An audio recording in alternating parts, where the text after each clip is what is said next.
Susan, back to you. Sir, I just wanted to say that. Well, we're going to leave it at that. Thanks very much. We'll be back outside Madison Square Garden in a few minutes. And Susan, of course, the floor is empty, but they're here, and lest we be accused of not hearing all voices, we cut you off a moment ago. This is Alex Jones from Austin, Texas, a radio talk show host. Yes, sir, with Infowars.com. Both candidates are cousins. They're skull and bones. They're bringing in big government and tyranny. The evidence is clear. The military-industrial complex was intimately involved in 9/11. The commission is a complete fraud. We're losing our freedoms. Both parties are controlled. And if we don't wake up and stand up and speak out, this country's going to be destroyed. Giving up liberty only gives us tyranny. It does not give us security. And I hope that everybody out there wakes up to this and realizes that America is America because we have the Bill of Rights and Constitution. Everybody should investigate 9/11 and find out who's really behind it. It's Bush's and the New World Order's Reichstag. And his cousin Kerry isn't going to save you either. Thank you, PrisonPlanet.com. Alex Jones. There's been an almost total media blackout on the fact that most of the 9/11 victims' families are angry at the government and believe that they had prior knowledge or were involved. But they couldn't cover it up when families came to New York from the 9/11 Commission and got in Giuliani's face. Question. Let's ask some real questions. Is that unfair? And what about the bunker? You didn't ask them about the bunker, the Office of Emergency Management bunker on fire? We are getting ready for the next panel. Remember this. Your government funded and trained Al-Qaeda. Repeat it again. Your government funded and trained Al-Qaeda. 3,000 people murdered does not mean leadership. We thank you It's a vacuum very of much leadership. for your Let help, us your ask leadership, some real questions. and your cooperation. Here's another thing the media continually buries. Giuliani got rid of all the evidence, all the steel from the Twin Towers. He immediately shipped it off. Giuliani's a former U.S. prosecutor. He knows a thing about keeping the evidence in a crime scene. And Giuliani suddenly got rid of every piece of evidence. He melted down all the steel, and the media didn't report it. That's not interesting. The families had to go testify to Congress to say, FEMA, you got to stop Giuliani from doing this. They tried to get Congress to stop Giuliani, and Giuliani said, I didn't know anybody wanted me to keep any of the evidence. Well, my simple message is this. Again, Americans, wake up. You know your media lies to you every day. Your government has on record for hundreds of years lying to you every day. That's all I ask. Wake up, pay a little more attention, and don't believe anything you read in the papers. How many times have we caught them lying to us? Yeah, how many? Well, they just closed the Office of Disinformation, didn't they? Why isn't that Zogby poll headline news today? Yeah, why isn't that Zogby poll headline news? It should be. Because every media in the country got it. Zogby sent it out to everyone. What are you going to do when 92% think like us? Well, why isn't the media talking about that? That's a big deal that a majority of New Yorkers believe what we believe in the new major Zogby poll. Why isn't that a major issue? And what is the establishment going to do when everybody thinks like we do? And on Monday, that Zogby poll was released that showed 50% of New York City residents believe the government had foreknowledge and made a conscious decision not to intervene. 50% of the people who live in New York believe that. Well, it's time for a serious investigation. Then CNN conducted its own poll on Anderson Cooper's program 360. After an hour-long show where he and others demonized members of the 9/11 skeptics movement, they conducted their own poll, and an amazing 90% of respondents out of over 7,000 believe that there was a U.S. government cover-up. All of the people involved in the cover-up of September 11th have gotten wealthy off of it or gotten even richer. And then now, September 11th is being used to kill our freedoms, to destroy what America is built on, what America is supposed to really be about. Most of my friends have questions about what happened on 9/11, and we'd like to know answers, and we're very disappointed in President Bush's reaction to 9/11. My name is Les, live here in New York City, and I'm part of a contingent that has vigils here at Ground Zero every Saturday. We've been doing it since January, actually. And I've seen a lot of interesting things, heard a lot of interesting things from people. A few just happened today. A woman came up saying that her family received a phone call from a family friend. She was told by this family friend on September 10th, the family friend was a Navy SEAL, told not to show up in Lower Manhattan tomorrow, which is, of course, the 11th. There's going to be a major event. MSNBC investigated the hundreds of reports of individuals in the towers being told not to go to work that day or being told to get out early that morning. And they found out that, yes, it was not an urban legend. it was true. They found hundreds and hundreds and hundreds of witnesses. And then the Israeli instant messaging company, Otago, admitted publicly, told Haaretz, one of the biggest papers in Israel, that yes, they got a warning and instant messaged hundreds of their employees in the towers and told them to leave the building 4 hours before the planes slammed into it. This is on the record and cannot be ignored. Students pointed up at the towers and told their school teachers in the weeks before 9/11 that those buildings are about to come down. They're about to be destroyed. And then on top of this, we have the public officials being warned. Total evidence of prior knowledge. And while we were in New York, we talked to dozens of eyewitnesses who had been personally warned themselves, but were afraid to come public. Some have been told to keep their mouths shut. I was a rescue worker. I will say that I spoke to a cop on 9/11 who said that it was going to come down. I don't know how he knew that. He did tell me before it happened, before the fact that it was coming down. The widows from the police department and the fire department were standing at the new school in back for the 2 days, and they were screaming at the media, please pay attention. We got phone calls. We listened that their husbands or their children were saying there's explosives coming on like the 23rd, 26th floor before the buildings went down. And the media started laughing and said, we have no time to hear you.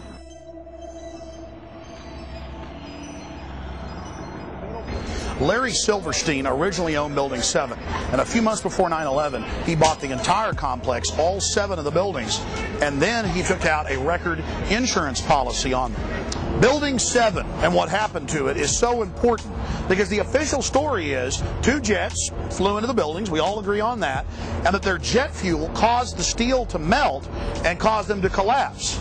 But then we look at Building 7, which was the furthest away of any of these buildings from Tower 1 and 2, and it wasn't even damaged, but later that afternoon caught on fire. Now they've rebuilt Building 7. Here's Tower 1 and 2. Obviously, you all know those were hit by jet aircraft.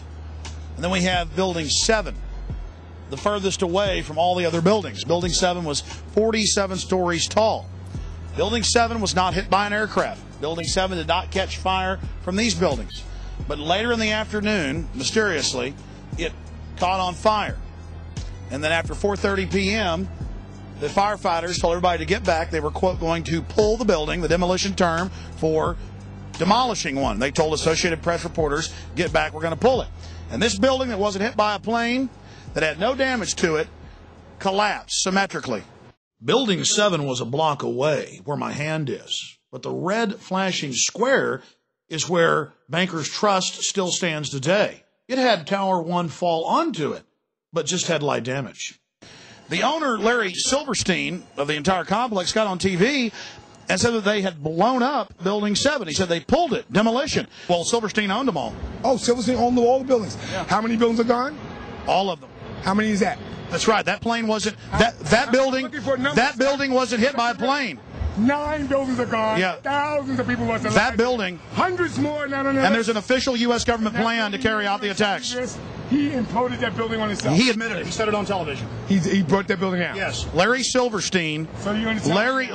Larry Silverstein on America Rebuilding on PBS said that they blew up Building 7. They blew up 7. Even though. He saw it. Did you see it on PBS? Yeah, he pulled it. He said on PBS, he said, we pulled the building. PBS. Oh, yeah, he pulled the building. Pelted by debris when the North Tower collapsed. 7 burned until late afternoon, allowing occupants to evacuate to safety. I remember getting a call from the fire department commander telling me that they were not sure they were going to be able to contain the fire. And I said, you know, we've had such terrible loss of life. Maybe the smartest thing to do is pull it. And they made that decision to pull, and then we watched the building collapse.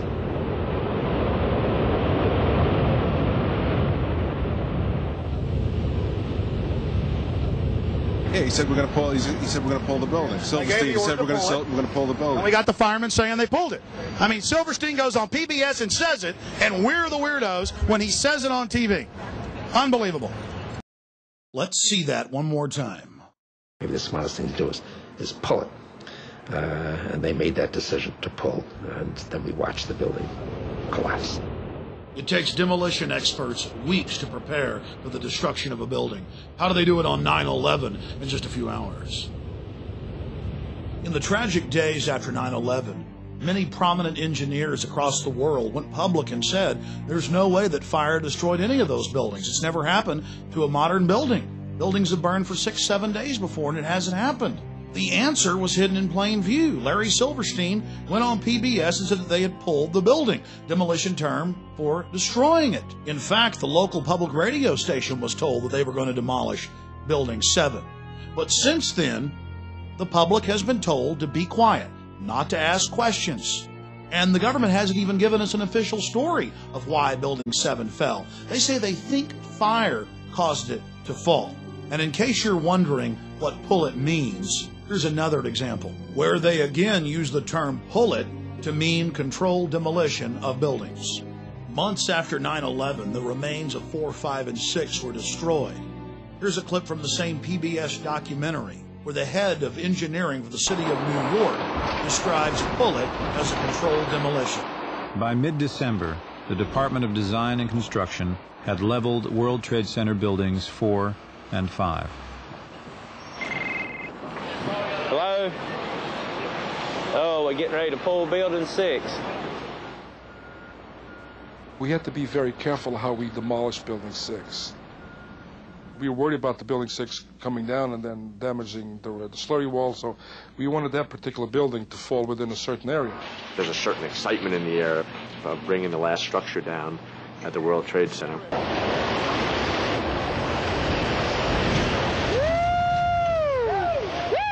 Seconds after 7 collapsed, this is what Dan Rather had to say about it. Large building. In most other cities, it'd be one of the largest buildings in town, probably. Trade Center Building 7 has collapsed. Now, here we're going to show you a videotape of the collapse itself. Now we go to videotape, the collapse of this building.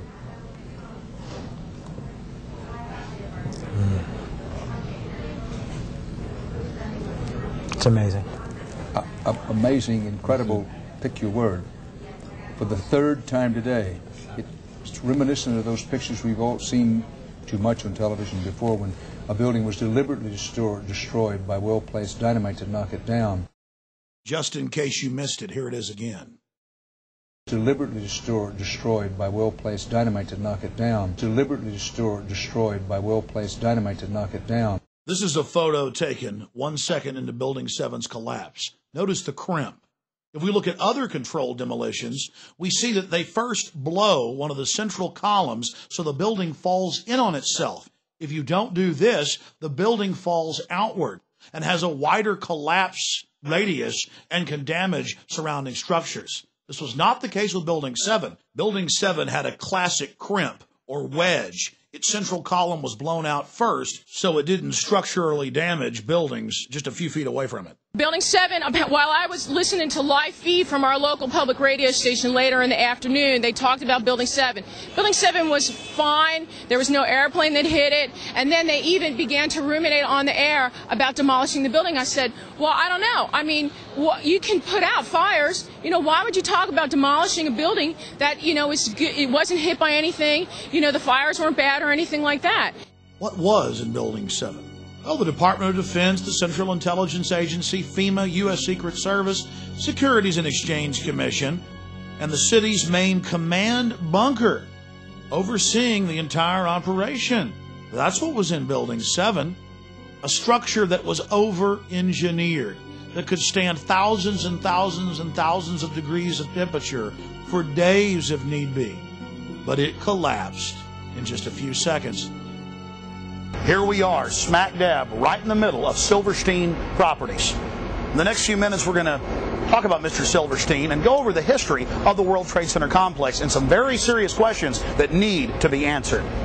You know, it's interesting to note that Larry Silverstein bought this building many, many years ago. This was the only building he bought in the complex. But 2 months before 9/11, he bought the entire complex all 7 buildings and took out a record insurance policy on them for over $3 billion, which he's now been paid. In fact, he tried to get even more. He wanted $7 billion on an original $200 million investment that they made on the entire complex when he leased the whole structure. Mr. Silverstein did quite nicely in his investment. Also, Mr. Silverstein, quote, with a shadowy group of investors, according to the Chicago Tribune, just bought the Sears Tower, one of the next big targets the government's been saying.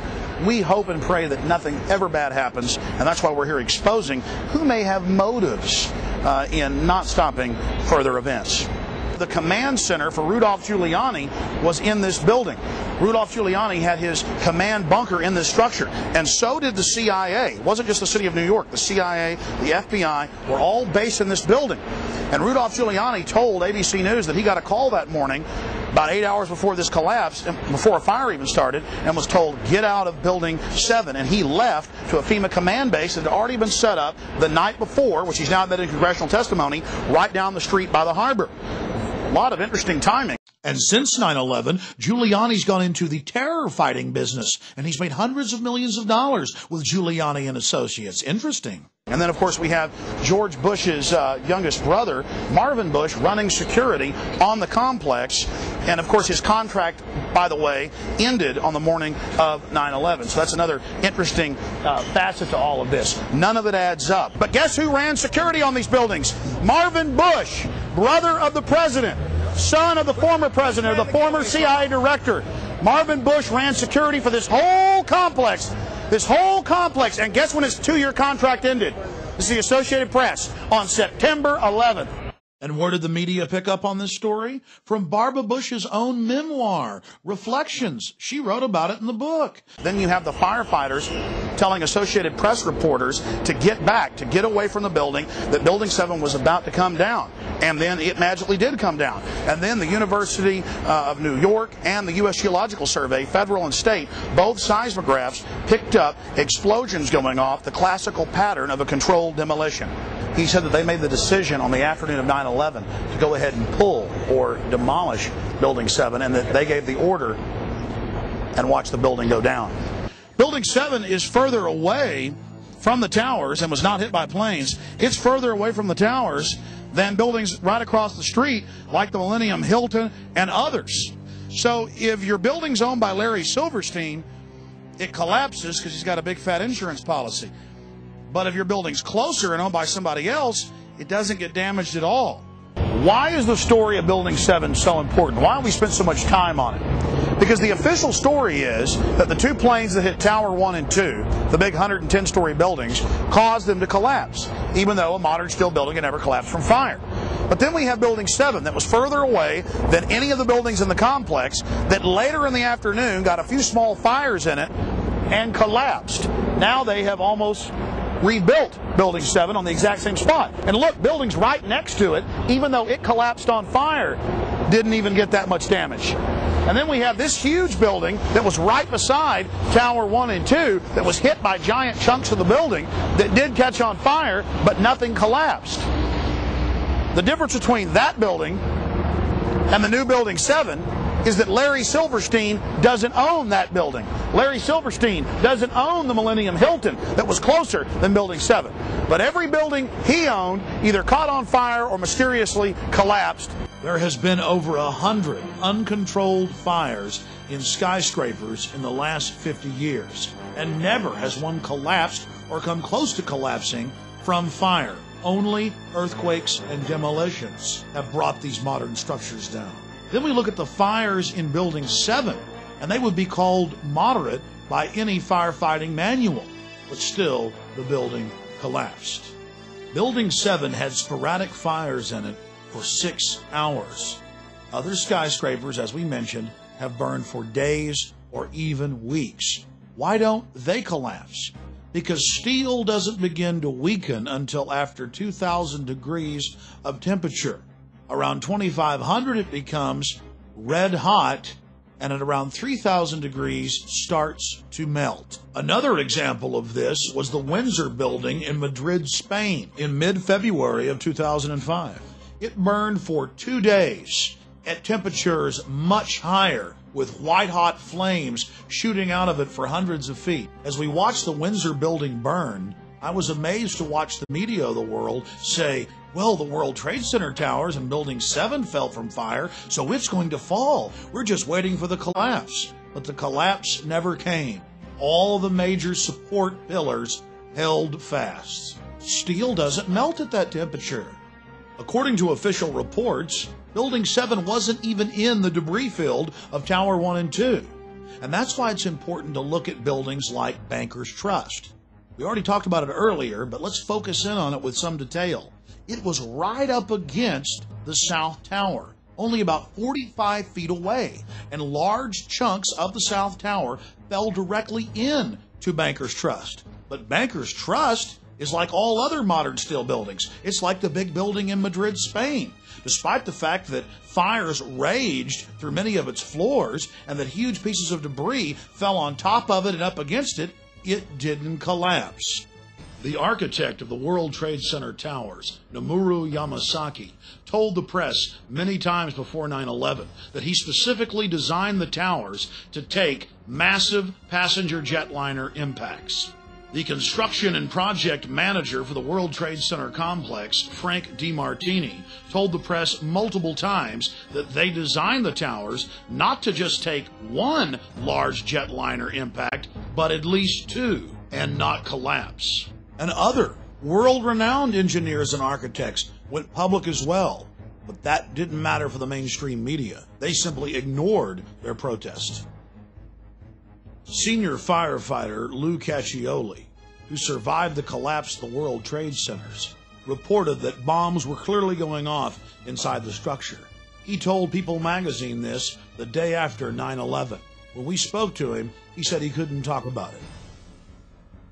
Professor Van Ramiro, Vice President for Research at New Mexico Institute of Mining and Technology, told the Albuquerque Journal that the implosions of the towers were too mathematical to be a chance result of airplanes, and that only controlled demolitions could have brought the buildings down.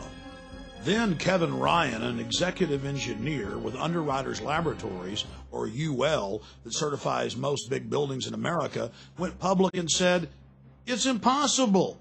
Jet fuel wouldn't have melted the columns in Tower 1 and 2. This is from the organization that underwrote the towers. Then Firefighter Engineering, the oldest engineering publication in United States history, went public and said, there's no way jet fuel made that happen. And stop hauling away the debris. Stop covering up the crime scene. We've got 7 different tapes showing different groups of firefighters saying the towers looked like they were brought down by bombs and that they heard explosions. But in the interest of time, here is just one of those clips shot by 2 French brothers who were making a documentary about New York firefighters on the morning of 9/11.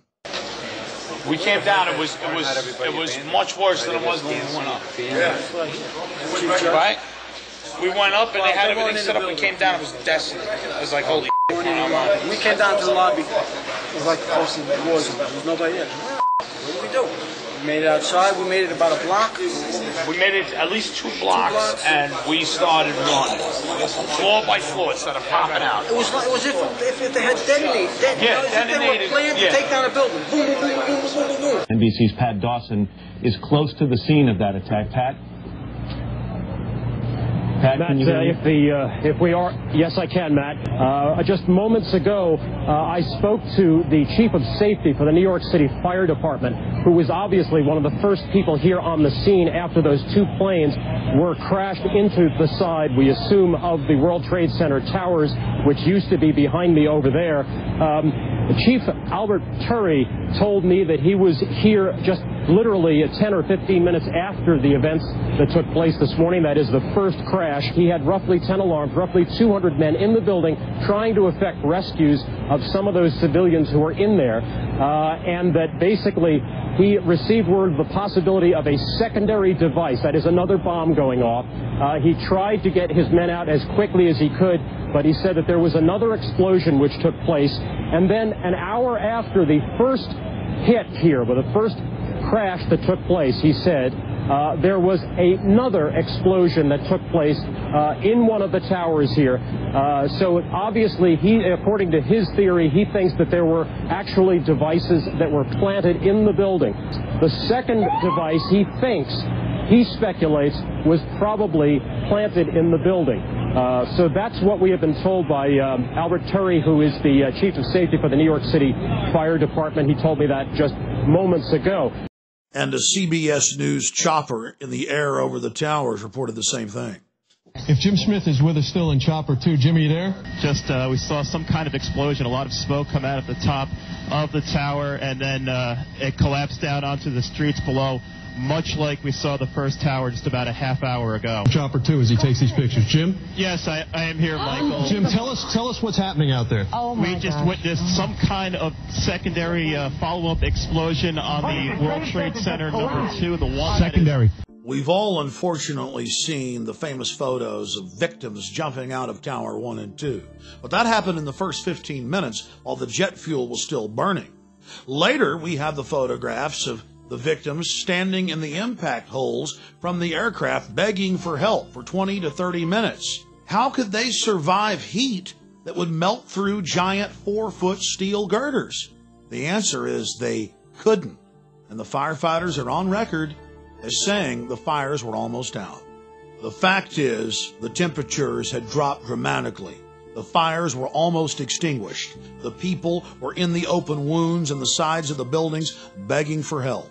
Help that did come in the form of the valiant firefighters who had the buildings blown up around them.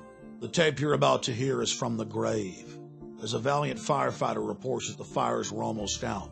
And as firefighters went public and said that the fires had almost been extinguished, the federal government ordered them under national security to stop talking to the public and told the media that all the firefighter tapes had malfunctioned, but not before firefighters had rebelled and released segments of tape, a segment you're about to hear. What do you got up there, Steve? I'm still in Boyce Stairway, 74th floor, no smoke or fire problem. The walls are breached, so be careful. Yeah, 10-4, I saw that on 68.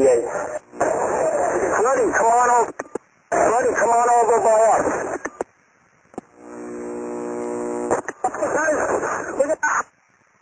We got it for 1-5. We got police. I saw the pockets of fire.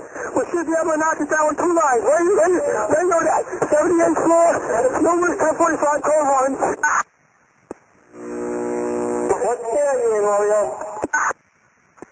Seconds before the towers collapsed, blast points could be seen springing up down the sides of the buildings from the top down.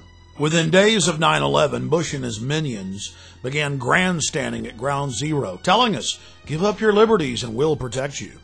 Go along with our invasion of the world and everything will be okay."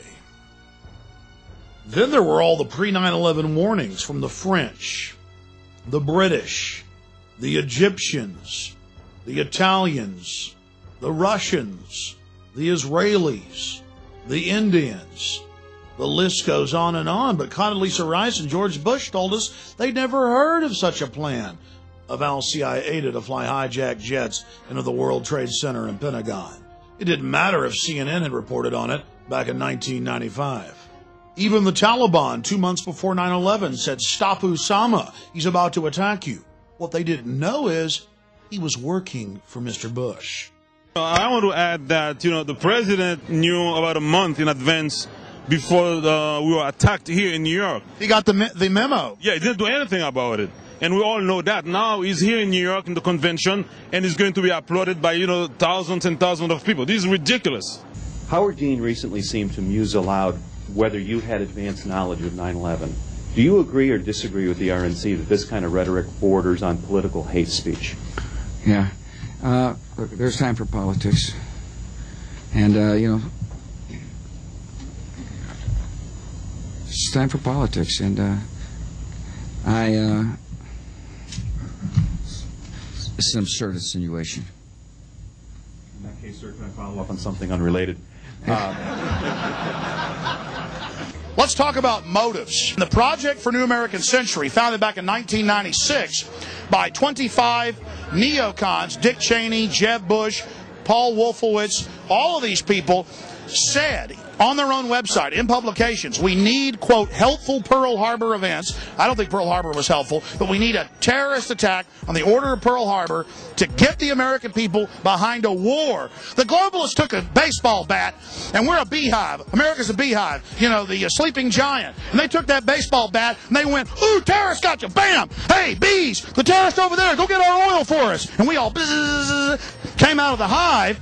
And now we kind of settle back down, so they keep waving the bat going, well, I don't want to hurt our bees too bad, but we may have to whack them again to get them behind what we're doing. All right, terrorists going to get you. Terrorists going to get you. Give up your rights to us. How many of you know that NORAD stood down for over an hour and 25 minutes, but if your Cessna gets off course for 5 minutes, they're going to launch F-16s on you? Remember Payne Stewart, the golfer? 15 minutes after his jet got off track, they had F-16s all around him. But on 9/11, in the most controlled airspace in the world, they could do nothing about 4 jets. But it gets worse. Guess why NORAD stood down? The average people in the military are good folks. They were told it was a drill, because the Associated Press reported, and the CIA's own website admits, that on the morning of 9/11, the CIA was running a drill of flying hijacked jets into the World Trade Center and Pentagon. It was just a coincidence. At 8:30 in the morning, there was a drill of the exact same thing happening, and so NORAD stood down. Anybody know what problem, reaction, solution is? Create a crisis to scare the people into submission. They're begging for help, and then you take their rights. Does anybody know what Hitler did? Right after he got elected, he firebombed his own Reichstag building. And then he said the communists did it. And they had a mass wave of arrest and took people's rights and set up Reich Security, or Homeland Security. The North American Aerospace Defense Command is charged with defending North America's airspace. On the morning of September 11, 2001, Vice President Dick Cheney was in control of NORAD. This was the first time in U.S. history that a president or vice president was in direct control of the military agency. NORAD was founded in 1957, and generals always had the power to shoot down or intercept hijacked aircraft. But on June 1st, 2001, just 3 months before 9/11, Dick Cheney ordered Donald Rumsfeld to allow him to take control of NORAD itself and the shoot-down procedure, and remove that power from the generals so they could do nothing. Here is a copy of the memorandum from Rumsfeld to the Joint Chiefs, telling them they no longer have any authority. An Associated Press article in August of 2002 reported that the CIA just so happened to be running a drill on the morning of 9/11 of flying jets in the World Trade Center and Pentagon. Then senior FAA officials ordered air traffic controllers to shred the tapes from 9/11 in violation of federal law. AP learned of the drills because at a Homeland Security function after 9/11, they bragged about it. Oh, we had foresight. We were running drills that very morning. Then USA Today reported that drills held weeks before 9/11 included targets that were the Pentagon and World Trade Center. Don't just look at me. Take the damn paper, read it, get informed. We were undefended on 9/11. They're still in power. They're sitting there eating filet mignon. People are losing their jobs every day. We've got a bullshit war in Iraq. Who took responsibility for 9/11? Well, shouldn't we reward them for doing a bad job? I mean, that... Yeah, we should reward them. Bush, we should thank him for the job he did. The way you reward traitors is how we should reward. But he says he's done a great job, and what he says, I know what he did. Dick Cheney and hid in a hole in Nebraska. I get fired if I make a typo in a letter, okay? I get fired for that. Instead, we've still got Rumsfeld, we've got Condoleezza Rice, we've got Dick Cheney, we've got all the same criminals. They're criminals because they allowed this to happen. 4 planes in 2 hours. How can that be? Only 14 planes guarding the entire East Coast. I say bullshit. Complete bullshit. We know this is the greatest country on earth. We have the biggest military on the planet. How can it be 4 planes in 2 hours? Do the math. One of the biggest holes in their argument is the fact that they never heard of a plan to fly hijacked jets into landmarks on the East Coast. We're going to take a closer look tonight at another example of where, despite the conventional wisdom, there were people in the United States who actually were preparing to defend against the kind of attacks which occurred here on 9/11. The North American Aerospace Defense Command, NORAD for short, has been defending the skies over the U.S. and Canada for almost 50 years, 46 to be precise. USA Today reports that in the 2 years before the attacks on September the 11th, NORAD conducted exercises using hijacked airliners as weapons. And one target was the World Trade Center. We knew he hated us. But there was nobody in our government, at least, and I don't think the prior government, that could envision flying airplanes into buildings on such a massive scale. But that turns out not to be true. U.S. military planners did envision and practice those very scenarios. As reported by USA Today, the North American Aerospace Defense Command, NORAD, conducted exercises with fighter jets, simulating hijacked planes flown into the World Trade Center in the 2 years before the attacks. And so then I saw Condoleezza Rice get up on TV and say, we had never thought, we had never heard. Why, that's a ridiculous conspiracy theory to say that. Pentagon planners also envisioned the attack on the Pentagon 5 months before it happened. The Pentagon had a drill in November of 2000 simulating a hijacked jet being flown to the Pentagon. So between all the drills before 9/11 and the drill on the morning of 9/11, air traffic controllers thought that it was a simulation. Hijacked aircraft headed towards New York. Is this real world or exercise? No, this is not an exercise manifest. And now respected rescue workers who worked the World Trade Center site say that they found 3 of the 4 data recorders and were ordered to load them on FBI vehicles and keep their mouths shut. Why would the feds want to cover up what was on those recorders? Thousands of years ago, when a crime was committed in Rome, the judges would ask one question, qui bono, or who stands to gain, who profits? And when we look at 9/11, the answer is clear. Let's look at what the Bush family was doing in the days before 9/11 and on 9/11, and it's quite revealing. Marvin Bush was in New York City running security for the World Trade Center complex. Former President Bush was in D.C. at the Ritz-Carlton for a Carlyle Group function, sitting at the head table with the head of the bin Laden family. 2 days before 9/11, Governor of Florida, Jeb Bush, declared unprecedented martial law in Florida. He didn't make the announcement until September 11th. Then we have the CIA-controlled head of Pakistani intelligence, General Mahmoud Ahmed, arriving in Washington, D.C. on September 13th, just days after he wired, the New York Times admits, $100,000 to the supposed lead hijacker, Mohammed Atta. For the week he was here, preceding 9/11, he met with CIA Director George Tenet, the heads of the House and Senate Intelligence Committees, Porter Goss and Senator Graham. By the way, Porter Goss has now been made head of the CIA. On the morning of 9/11, he was actually having breakfast with Senator Bob Graham and Porter Goss. What is the money man behind Mohammed Atta doing meeting with all the intelligence heads? In the days after 9/11, the public was told that we were going to be able to catch whoever was behind September 11th because they had engaged in record put options against American and United Airlines. But when the money trail led back to CIA-controlled companies headed up by people like Buzzy Krongard, number 3 at the CIA, the story was dropped like a hot potato. But that doesn't stop Buzzy from still going public and defending people like Osama bin Laden. He's told the Times of London and many other publications that we should just leave Osama bin Laden alone. Let him go free, that we've got a problem if we want to capture him. Prominent people across the world have been exposing the 9/11 cover-up. Michael Meacher, the number 3 man in the Blair government, wrote a huge editorial for the London Guardian titled "The War on Terror is Bogus," and he pointed out that NORAD stood down on 9/11. He wrote about the Project for a New American Century, run by Jeb Bush and Dick Cheney, years before 9/11, saying that they needed a helpful terrorist attack to get the American people behind their war for empire. Meacher concluded his article by saying, if the U.S. government didn't engineer the attacks, they certainly knew about it.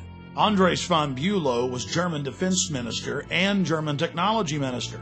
I interviewed him on my syndicated radio program, and he said there's no way Al-Qaeda carried out these attacks. Only the military-industrial complex could pull it off. But here's one of the biggest pieces of evidence. You all heard them say that a paper passport fell out of one of the towers and was picked up by a police officer on the street. This plane flies into the building, explodes with jet fuel out of the guy's jacket, goes through the fireball, through the side of the plane, out of the burning building, out of the fire shooting out, and comes down to the ground unscathed. But something happened. For 6 months, they reported they had this passport. Boy, we've got it. We've got the proof. And then the guy stood up and was alive in the Middle East, and they pulled it and said, oh, that was a mistake. He wasn't a hijacker, and the story just disappeared of the passport. Because believe me, this establishment could care less about you. The EPA found all the asbestos. The EPA, guys, said that there was asbestos and people were getting sick, and there was going to be $90 million for the police and firefighters for medical treatment. And Bush came in and had that blocked. Now that's mainstream news. And now of the 14 search and rescue dogs, 8 of them have died from cancer. In summation, it's important to note that we only covered a tiny portion of the facts and evidence that clearly shows that 9/11 was an inside job. Number one, the official story of 9/11 has been completely disproven.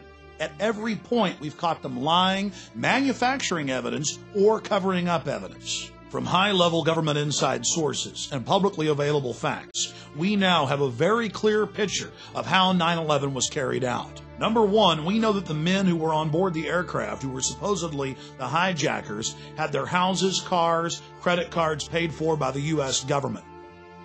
They were, in truth, agents taking part in drills and nothing more. Supposed computer malfunctions at American and United ensured that all 4 planes only had 20% occupancy on board, on a day when flights on the East Coast were an average of 80% full. Once the decoys, known as hijackers, were on board the planes, a gas was released, knocking out the occupants of the aircraft. Then a small criminal group, in control of remote control systems patented for over 20 years, took control of the aircraft and flew them into the World Trade Centers and Pentagon. The CIA-controlled drills that morning confused NORAD for over an hour until it was almost too late for them to shoot down the hijacked planes. I said almost too late. When they did find out, Dick Cheney wouldn't let the planes fly over 350 miles an hour, so 3 of the aircraft were able to hit their targets. The 4th wasn't able to because our sources in the Pentagon have told us generals didn't follow their orders and had Flight 93 shot down. If it would have hit its target, the Capitol, the government would have been completely decapitated and the president could have declared total martial law. By the grace of God, everything didn't go as planned. And so now the globalists have spent the last 3.5 years trying to cover up the sloppy job they did on 9/11. They're counting on the public not being able to face the horror of what really took place so they can carry out another, even more devastating attack and finish the job they started, enslaving America and using the country as an engine to take over the planet. The only thing that can stop them now is the American people having the courage to face the truth about 9/11 and to expose it. If we don't, they're going to continue to use problem, reaction, solution. And it's going to be sad to watch the American people after the next attack going to the very killers that carried it out, begging them to protect them. And it's sad to see the deaths of these 2,800 plus people being used to sell a police state in America. You know, Bush says the terrorists attacked us, whoever the terrorists are, because they hate our freedom. Well, then why is the government, period, whether it's George Bush or John Kerry, trying to kill our freedoms? America isn't America if we don't have these God-given freedoms. That's why this country is loved. No, now we're being forged into a tool of global empire to be launched against sovereign, innocent nations that we know had nothing to do with 9/11. The Republicans are here and taking advantage of the 3,000 people that died right behind me for their own selfish politics, and it's very sad. I cried here for the first time today. I come here all the time. I've never cried here before. For some reason, I cried for the future because the way they're exploiting these dead people. Because in your guts, you know that the criminals are returning to the scene of the crime to gloat and to use the bloody sacrifice they committed. I couldn't have said it better myself. So now Bush is here in the Big Apple using the deaths as an attempt to get reelected. September 11th. September 11th, men armed with knives, armed with chemical, biological, or even nuclear weapons. The fanatics who terrorist killers, September 11th, terrorists of Al-Qaeda, terrorists, Taliban, nuclear weapons, terrorists, 9/11 terror. My fellow Americans, We have already been attacked. Terrorist, evil. September 11th, in those days after the towers fell. September 11th. September 11th, ground zero. And suddenly the streets were full of sirens and there was fire in the sky. Terrorism, September 11th. Osama bin Laden declared war in America. September 11th, terrorists, a walking, talking weapon of mass destruction. Barbaric terrorists, terrorists for terrorism. September 11th, September 11th. The terrorists, war and danger. September 11th, September 11th, terrorism, global terrorism, the horror. Terrorism, terrorists. Terrorists, terrorists, terrorists, terrorists, the terrorists. Terrorists, terrorist, terrorism. September 11th, global terrorism, terrorism. Terrorism. September 11th, world terrorism, terrorism. Terrorism, terrorism, terrorism, terrorist. September 11th, threat of global terrorism, terrorism, terrorist, global terrorism, terrorism, terrorism. September 11, 2001, global terrorism. Terrorists, global terrorism, terrorism, terrorists, September 11th, terror. Terrorism, the attack on our homeland, back from the attack on our economy, and back from the attack on our way of life. Terrorism, terrorists, hate. We must be fierce and relentless and terminate terrorism. Terrorists, you defeat them. It yearns to destroy not just the individual, but the entire international order. That's why America is safer with George W. Bush as president. September 11th, terrorism, September 11th. Terrorism, terrorists, September 11th. Hera, terrorist. Terrorist. Terror, September 11th. Threat, tyranny, terrorist, tyranny, tyranny. People hate us. Terror. Terrorism. September the 11th. Terror, terrorist, terror, terrorist, terror. Weapons of mass destruction. September the 11th. September the 11th. Terrorists, terrorists. The evil terrorists. Terrorists. The terrorists know. The terrorists know. The elite know we're restless, that we're catching on to their scam. That's why they're now using sound wave weapons that the military has used in Iraq on the streets of America. There's your LRAD, ladies and gentlemen, used against the Iraqis, used against the Palestinians, now used against us in America. We're getting reports that about this garden, they're already using them. Long before 9/11, they were getting the sound wave weapons, the microwave weapons ready, building all the emergency containment facilities. They knew all this was coming. How you doing, officer? Did you know I interviewed the CEO of this company a few years ago? Our boys are using these in Iraq, aren't they? No comment. Ask more questions to DCPI, Commissioner Paul Brown. I'm from Austin, Texas. Are those the guys in the white outfits? Right. Do you know what those are? What? Those are sound wave weapons they're using in Iraq. They can burst your ear.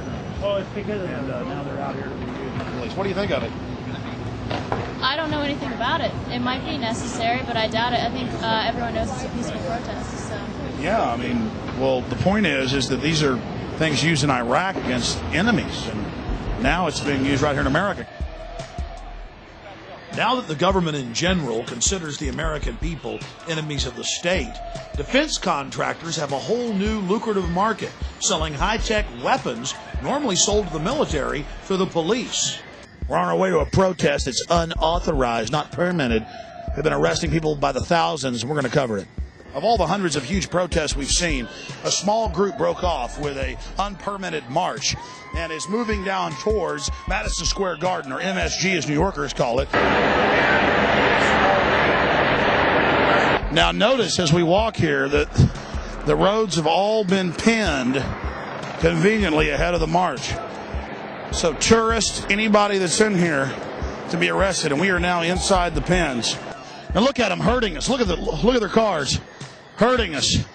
I wonder if it'll be like Monday night. I wonder if they'll run horses and mopeds into us. 11:35. If you're here at 11:35, they will arrest you. I'm sorry. They're hardly letting people out. They're opening up the pens a little inch to let people slowly trickle out. So they're set. And now we're getting in trouble for letting y'all know. Well, that little story about how they're going to arrest people really worked. Look, everybody's leaving.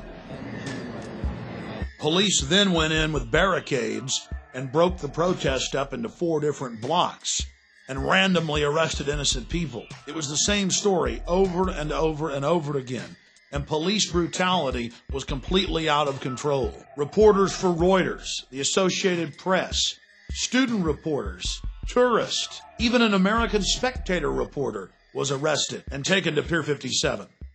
Look around you. A prison is being built.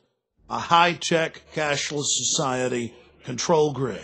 We're now going to explore the ruling elite in the world today and what their driving ideology and philosophies are. We'll also look at their minions, the people that slavishly serve them.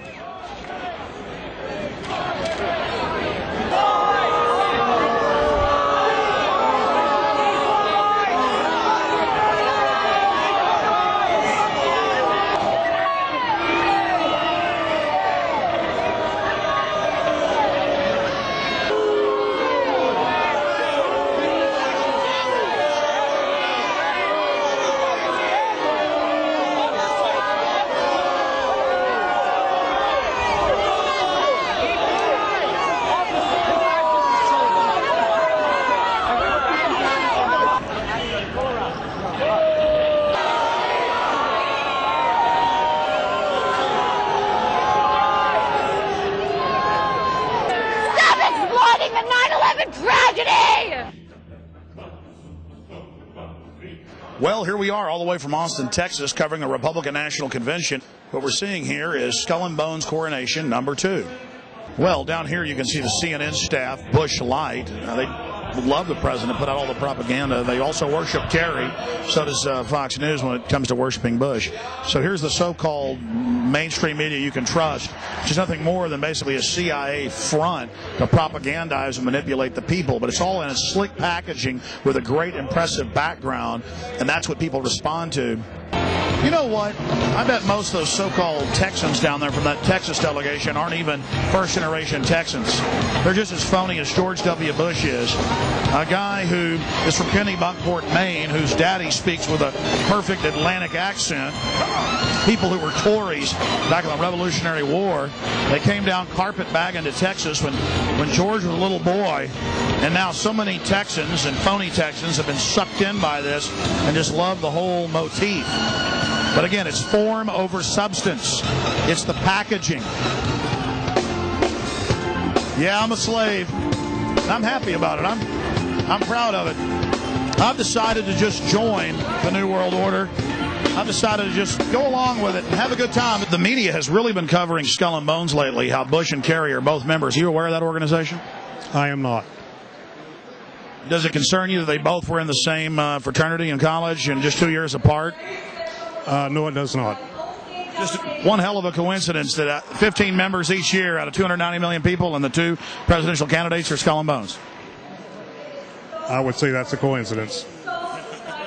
I would say that's a coincidence.